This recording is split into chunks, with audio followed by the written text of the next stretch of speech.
എല്ലാ പ്രാവശ്യം പറയുന്ന പോലെ ഒരു ദിവസം ബ്ലൗസ് സ്റ്റിച്ച് ചെയ്യാൻ കിട്ടിയല്ലേ പിന്നെ ഒരു 2-3 പ്രാവശ്യമൊക്കെ ആയിട്ട് ബ്ലൗസ് തന്നെയാവും കേട്ടോ എനിക്ക് എപ്പോഴും സ്റ്റിച്ച് ചെയ്യാൻ കിട്ടാറുള്ളത്. എനിക്ക് ബ്ലൗസ് സ്റ്റിച്ച് ചെയ്യാൻ തന്നാലേ അവർ പറഞ്ഞ ഡേറ്റിൻ്റെ തലേദിവസം ഇരുന്നിട്ടാണ് കേട്ടോ ഞാൻ സ്റ്റിച്ച് ചെയ്യാറുള്ളത്. അപ്പോൾ ആകെ തിക്കും തിരക്കിലാവും ഞാൻ സ്റ്റിച്ച് ചെയ്തെടുക്കുക. സത്യം പറഞ്ഞാൽ ബ്ലൗസ് അങ്ങനെ സ്റ്റിച്ച് ചെയ്ത് കഴിഞ്ഞിട്ടുണ്ടെങ്കിൽ ഒരു തൃപ്തിയില്ലാത്ത പോലെയാണ് കേട്ടോ. അപ്പോൾ ഈ ഒരു സാരിയുടെ കളർ വന്നിട്ട് പീച്ച് കളറാണ്, അതുമേ വൈറ്റ് കളറും കൊടുത്തിട്ടുണ്ട്.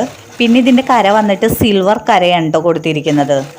അപ്പോൾ ഈ ഒരു ബ്ലൗസിന് ലൈനിങ് കൊടുത്തിട്ടുണ്ട്. പിന്നെ വളരെ സിമ്പിളായിട്ടുള്ള ബ്ലൗസാണ് കേട്ടോ സ്റ്റിച്ച് ചെയ്തിരിക്കുന്നത്. വേറെ മോഡലൊന്നും ഇതുമ്മേ വെച്ചിട്ടില്ല. നമ്മൾ ബ്ലൗസ് ആണെങ്കിലും ചുരിദാറിൻ്റെ മെറ്റീരിയൽസ് ആണെങ്കിലും ഒന്ന് ടച്ച് ചെയ്ത് കൊടുത്തു കഴിഞ്ഞിട്ടുണ്ടെങ്കിൽ ഒന്ന് അയൺ ചെയ്തിരിക്കുന്നത് നല്ലതായിരിക്കും. അയൺ കഴിഞ്ഞ് സ്റ്റിച്ച് ചെയ്ത് കഴിഞ്ഞാലേ നല്ല ഫിനിഷിങ് ഉണ്ടായിരിക്കും കേട്ടോ. ഒരു മെറ്റീരിയൽസ് കൊണ്ടുവന്ന് തരുമ്പോഴേ 2 ദിവസം കഴിഞ്ഞിട്ട് കൊടുത്താൽ മതി എന്നാണ് പറഞ്ഞത്. പക്ഷെ അവർക്ക് പിറ്റേ ദിവസം തന്നെ സ്റ്റിച്ച് ചെയ്ത് കൊടുക്കണം എന്ന് പറഞ്ഞു. അപ്പോൾ ജോലിയൊക്കെ കഴിഞ്ഞ് വന്നിട്ടാണ് കേട്ടോ ഞാൻ സ്റ്റിച്ച് ചെയ്യാതിരിക്കുന്നത്. അപ്പോൾ ഇന്നത്തെ എൻ്റെ വർക്ക് നിങ്ങൾക്ക് ഇഷ്ടപ്പെട്ടെങ്കിൽ നിങ്ങൾ ലൈക്ക് ചെയ്യാനും സബ്സ്ക്രൈബ് ചെയ്യാനും മറക്കരുത്. സബ്സ്ക്രൈബ് ചെയ്യുമ്പോൾ ഓൾ എന്ന ബെൽ ബട്ടൺ അമർത്തിക്കോളൂ. എന്നാലാണ് ഞാനിരുന്ന പുതിയ വീഡിയോസിൻ്റെ നോട്ടിഫിക്കേഷൻ നിങ്ങൾക്ക് കാണാൻ കഴിയുള്ളൂ. അപ്പോൾ എങ്ങനെയുണ്ട് ഇന്നത്തെ എൻ്റെ വർക്ക്? ഇഷ്ടപ്പെട്ടോ?